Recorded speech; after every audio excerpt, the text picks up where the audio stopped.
Okay, so we're going to do some more statistics review today. This is going to work exactly like last class did, in which I'm going to post a question and I want you to try it on a piece of loose leaf, and then we'll go over it together, right? So you'll have to pause the video and we'll go from there. So again, we're going to continue to review the statistics unit today. Main focus today is on percentiles. So again, I'll post the question, you try it on your own, and then I'll go over it.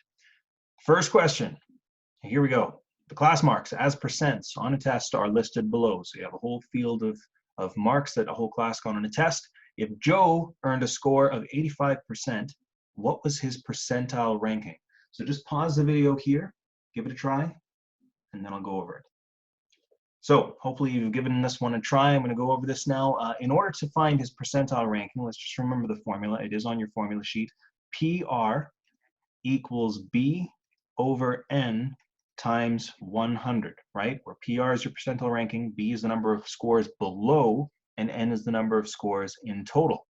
If you look at this list, we can see that the 85%, at least the first one I can see is this one right here.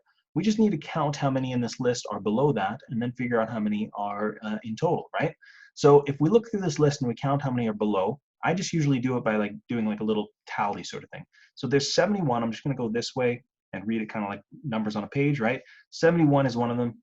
Then there's 68, that's another one. 76 is another. 73 is another. 93, however, is not, so I won't count that one, but 82 is. 69, 84 is. 61, 79, 74, 81. 87 is not. 91 is not. 86 is not. 83 is. 89 is not. 72 is. 66 is, 64 is, 65 is, 80 is, 75, 52, 96 is not, 85 is not below 85, so we won't count that one.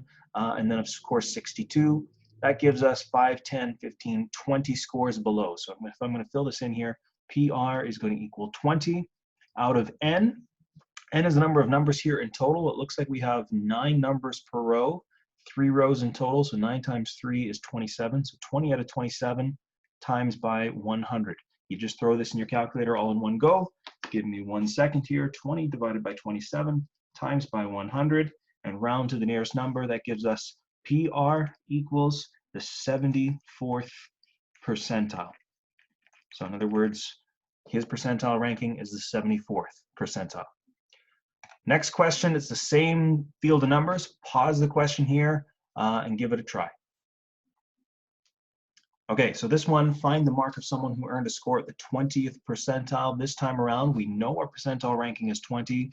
We don't know how many are below. We know still the number in total is still 27, and we know we have to times by 100. We want to find out this B here, because B is going to tell us the number of scores below, and then we can just kind of count our way back up the list and find where that would be. First things first, though, we want to get rid of this times by 100 because we're trying to get B by itself. We want to work backwards. So divide by 100 on both sides gives us 0.20 equals B over 27. And then we want to times both sides by 27. So 0.20 times 27 gives us 5.4 equals B. Now, you can't have 5.4 numbers in a list that are below here. So we don't really have much choice here. We have to just round this to say that B is actually equal to 5. In other words, we're going to look at the 5 lowest scores. Those are going to be the 5 that are below this person. So the 6th lowest score is going to be the mark of that person. Well, let's look through this list. I think the lowest number in this list from when we were talking about it a second ago was 52. So 52 is the lowest. And then the next lowest looks like it might be 61. Am I mistaken? Is there anything lower than 61 in this list? Doesn't look like it. I'm just scanning through the list, so I'll cross that one off. That's 2. Next number is 62, that's 3. Then is there a 63? I know there's a 64. Doesn't look like there's a 63, so I'll cross off 64. Then the next lowest number, this will be the last one to cross off, because remember, we only need to cross off 5, would be 65. So that tells us that the mark of someone who earned a score at the 20th percentile would have to be this person who earned 66%. I'll just take another look through this, just to make sure we didn't make any mistakes. Nope, doesn't look like there's any numbers below that. So I guess the mark of someone who earned a score at the 20th percentile, to finish this question off, is 66%. That would be the 20th percentile in this group of marks. Next one, we got some times. The above represent the race times for contestants in a marathon Kendra's time was 3:32. What was her percentile ranking? Now, before you pause it here, let me remind you, in a marathon, the lowest numbers are the best numbers. I know that's backwards, but that's just how it has to go here. If you have the lowest time, that would mean you won the race, right? So we want to make sure we're very careful with that. The lowest numbers are good. So in other words, the higher numbers here are going to be the below. You can pause here. We'll go over this one in just a moment. Okay, so hopefully you gave that one a try. Kendra's time was 3:32. You might have also noticed when you're looking at these numbers, they're already in order, thank goodness. Kendra's right here. We want to find her percentile ranking. So remember, percentile ranking, PR, is B over N times by 100. We just need to find how many are below her.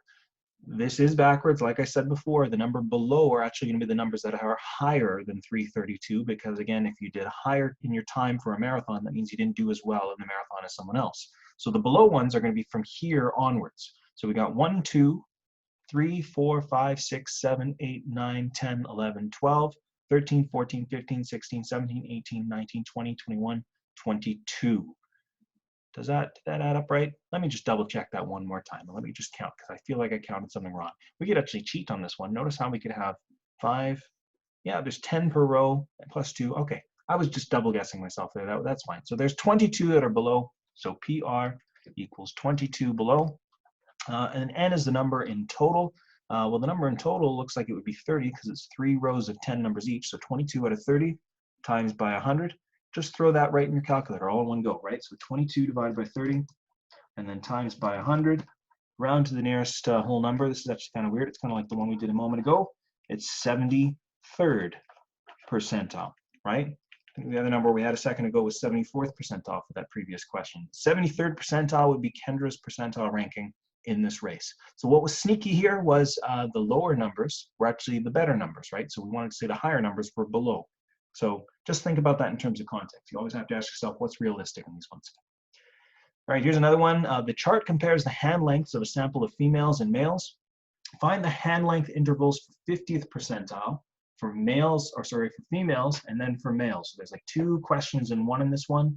Pause right here, analyze that chart. We'll go over it in a second. Okay, so to go over this question, of course, we want to find the 50th percentile for each of these. So what I would say here is for females, we want to say 50 is our percentile ranking. We don't know how many are below, but we do know in total there's 15.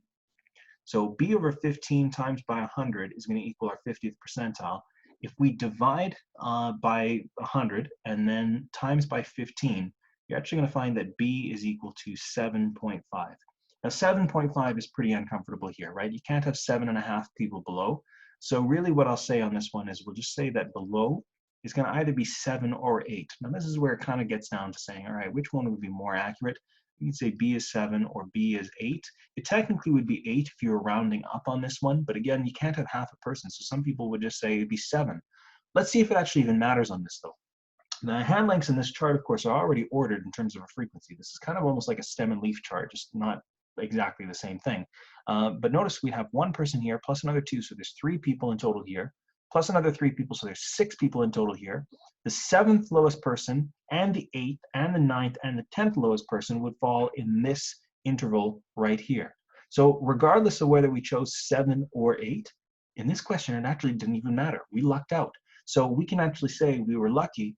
Regardless, the 7th and 8th last people would still be in this hand length interval. So for females, we can say it's between 180 and 185 millimeters as being your interval for the 50th percentile. Now for males, it's going to be the same idea, except we have a different total, so we have to recalculate this. 50 equals B over the other total, which is now 16, times by 100. So divide by 100, then times by 16, you're actually going to get B is exactly equal to 8. Thank goodness, there's no decimals there, so there's no misinterpreting that one. So now we have to find 8 people below, right? So there's 2 people here, so they're gone, plus another 3 people, so that brings us up to 5, they're gone, plus another 4 people, but again, another 4 people would bring us up to 9 people below. So the 4th person in here is the person of interest we're looking at. So therefore, this is actually our interval in this case. So our answer for males is 190 to 200. That would be our answer for that. And we're done. That was really quick. Well, I guess just for a lesson itself, it probably took a little longer, of course, when you're doing the questions. But with any extra time that you have today, remember we should be spending about 36 minutes a day on this. Please complete any of the remaining practice problems in your booklet that you haven't completed already. And probably more importantly is complete that homework assignment. It is due Wednesday at the absolute latest. I'm going to be keeping an eye out for it just because I'd like to see it done before that, if at all possible. Again, you do have to the end of Wednesday, so there is no rush. But the earlier you can get that done, the better, because then I can give you feedback, because your statistics chapter test is on Thursday, and that is for marks. So Thursday is your test, and that's when it has to be done by. On Friday, we'll start a brand new unit, but please make sure this is all done. And as always, if you have any questions, please let me know. Best of luck.